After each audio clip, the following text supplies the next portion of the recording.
Hello friends, ओम श्री गणेशाय नमः। जय श्री कृष्णा। आप सभी का स्वागत है आपके अपने यूट्यूब चैनल पर।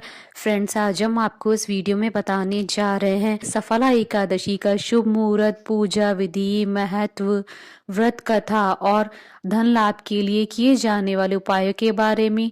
फ्रेंड्स, वीडियो शुरू करने से पहले आपसे रिक्वेस्ट है, अगर आप हमारे चैनल पर नए हैं और आपने अभी तक चैनल को सब्सक्राइब नहीं किया है तो प्लीज़ सब्सक्राइब कीजिएगा चैनल को, साथ ही प्रेस कीजिएगा बेल आइकन को, जिससे नए वीडियो से रिलेटेड नोटिफिकेशन आपको तुरंत प्राप्त हो सके। और वीडियो पसंद आने पर वीडियो को लाइक और शेयर जरूर कीजिएगा ताकि सभी भक्तों को इस वीडियो का लाभ प्राप्त हो सके।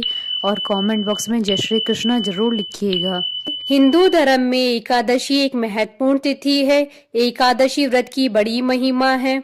पद्म पुराण के अनुसार स्वयं महादेव ने नारद जी को उपदेश देते हुए कहा था कि एकादशी महान पुण्य देने वाली होती है।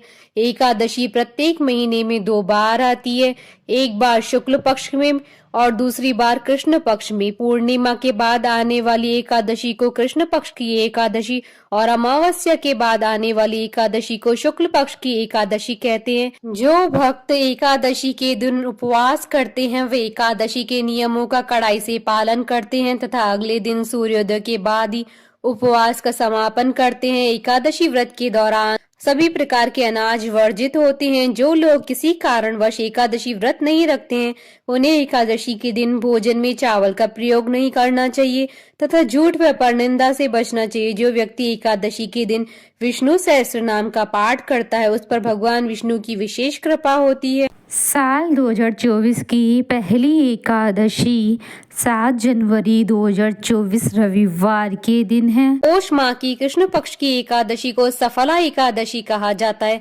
सफला से तात्पर्य सफलता। मान्यता है कि इस एकादशी का व्रत करने से सारे कार्य सफल होते हैं, इसलिए इस एकादशी को सफला एकादशी कहा गया है। इस दिन भगवान अच्युत की पूजा की जाती है। ब्रह्मांड पुराण में वर्णन है कि जैसे नागों में शेषनाग, पक्षियों में गरुड़, यज्ञों में अश्वमेघ यज्ञ, नदियों में गंगोत्री, देवताओं में विष्णु, उसी प्रकार समस्त व्रतों में एकादशी व्रत सर्वश्रेष्ठ है। 5000 वर्षों की तपस्या का पुण्य केवल एक ही एकादशी व्रत से मिल जाता है।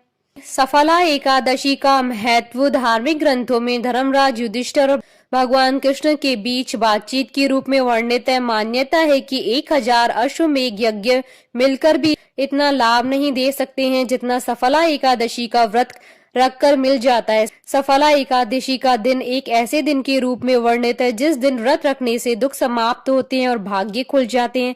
सफला एकादशी का व्रत रखने से व्यक्ति की सारी इच्छाएं और सपने पूर्ण होते हैं। फ्रेंड्स, अब आइए जानते हैं पौष मास की सफला एकादशी के शुभ मुहूर्त के बारे में। हिंदू पंचांग के अनुसार साल 2024 की पौष मास की सफला एकादशी 7 जनवरी 2024 रविवार के दिन है।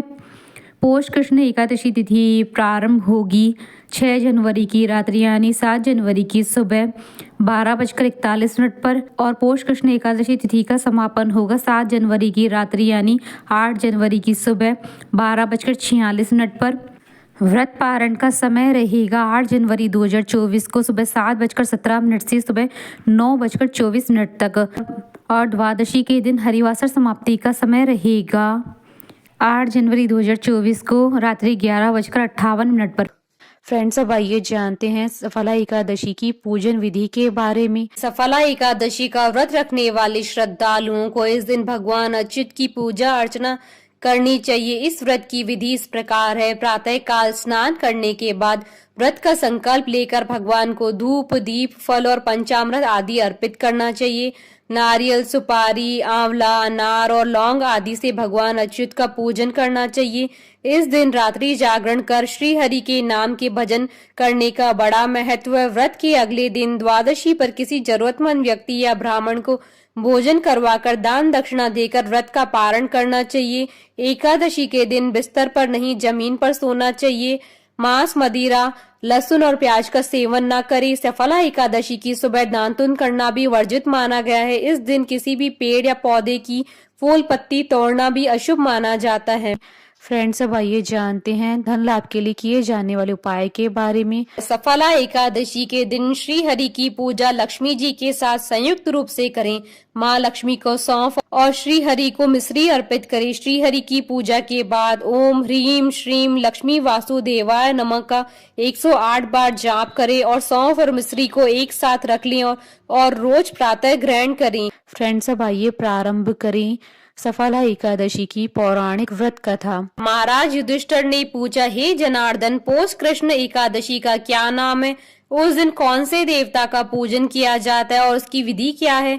कृपा करके मुझे बताएं। भक्त वत्सल भगवान श्री कृष्ण कहने लगे कि धर्मराज, मैं तुम्हारे स्नेह के कारण तुमसे कहता हूँ कि एकादशी व्रत के अतिरिक्त मैं अधिक से अधिक दक्षिणा पाने वाले यज्ञ से भी प्रसन्न नहीं होता हूँ। अतः इसे अत्यंत भक्ति और श्रद्धा से युक्त होकर करें। हे राजन, द्वादशी युक्त पौष कृष्ण एकादशी का महात्म तुम एकाग्रत चित्त होकर सुनो।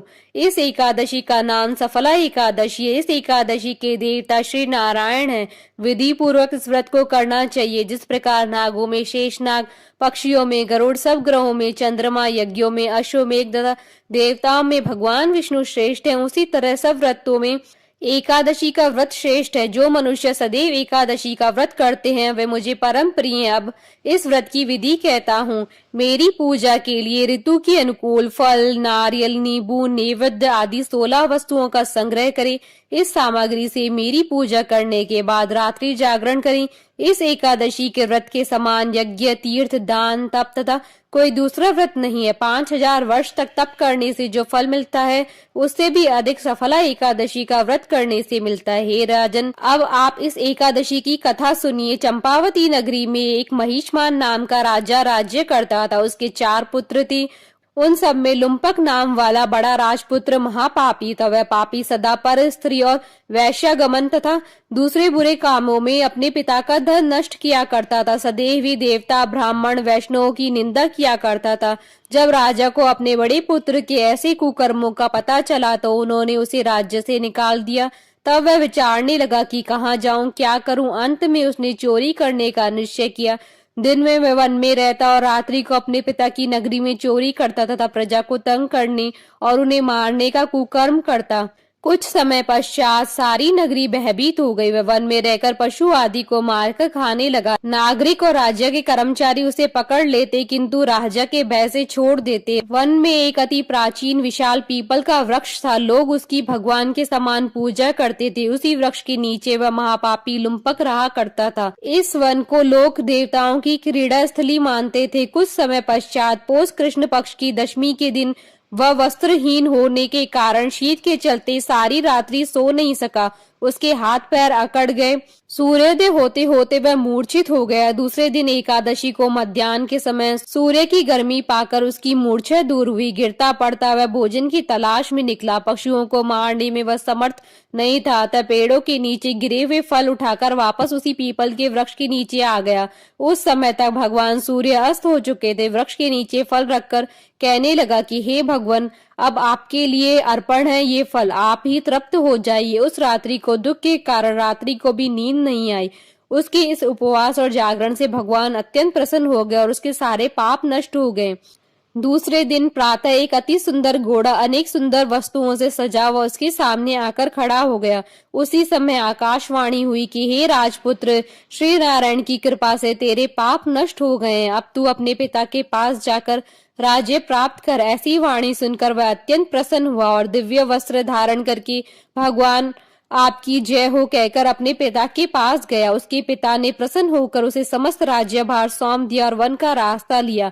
अब लुम्पक शास्त्रानुसार राज्य करने लगा। उसके स्त्री, पुत्र आदि सारा कुटुंब भगवान नारायण का परम भक्त हो गया। वृद्ध होने पर वह भी अपने पुत्र को राज्य का भार सौंपकर वन में तपस्या करने चला गया और अंत में वैकुंठ को प्राप्त हुआ। अतः जो मनुष्य इस परम पवित्र सफला एकादशी का व्रत करता है उसे अंत में मुक्ति मिलती है। इस सफला एकादशी के महात्म्य को पढ़ने अथवा श्रवण करने से मनुष्य को अश्वमेघ यज्ञ का फल मिलता है। बोले भगवान विष्णु जी की जय, सनातन धर्म की जय। हमारे साथ इस वीडियो में अंत तक बने रहने के लिए आपका धन्यवाद। ओम श्री गणेशाय नमः। जय श्री कृष्णा।